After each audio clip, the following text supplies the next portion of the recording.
Եթե դու որդի ունես, մի անցիր կողքով։ Այս աղոթքը կարող է դառնալ նրա կյանքի պաշտպանությունը։ Ամեն օր գոնե մեկ անգամ լսիր այն, որպեսզի օրհնությունը բնակվի ձեր տանը։ Տեր Հիսուս Քրիստոս, Աստծո որդի, լսիր ինձ, քո անարժան եւ մեղավոր ծառային, ով իր երեխայի համար աղաղակում է քեզ։ Տեր, ես իմ որդուն հանձնում եմ քո ձեռքերին։ Ողորմիր նրան եւ քո սուրբ անվան համար փրկիր նրան։ Ներիր նրա բոլոր մեղքերը, գիտակցված թե անգիտակցաբար գործած։ Լուսավորիր նրա միտքը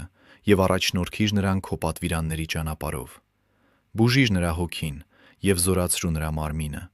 Օրհնիր նրան տանը եւ տնից դուրս, աշխատանքի մեջ եւ ճանապարհին, եւ ամեն վայրում, որը դու ես կառավարում։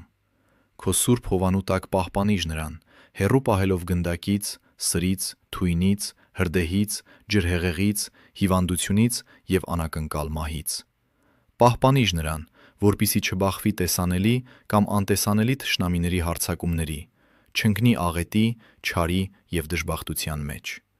Բուժիր նրա բոլոր հիվանդությունները, մաքրիր նրա սիրտը եւ թեթևացրու նրա բոլոր ցավերը։ Լցրու նրան Սուրբ Հոգու շնորհով, որպիսի առաջիկա տարիներին ունենա առողջություն, երկար կյանք եւ մաքուր սիրտ։ Օրհնիր նրա ամուսնությունը եւ նրա սերունդները, եւ թող նրա կյանքը լի լինի բարությամբ ու աստվածավախությամբ։ Տեր, ընդունիր որպես ծնող իմ օրհնությունը, առավոտյան, ցերեկը եւ գիշերը, որովհետեւ ես նրան հանձնում եմ քո սուրբ անվանը։ Քանի որ քո արքայությունն է հավիտենական, զորավոր եւ ամենակարող։ Ամեն։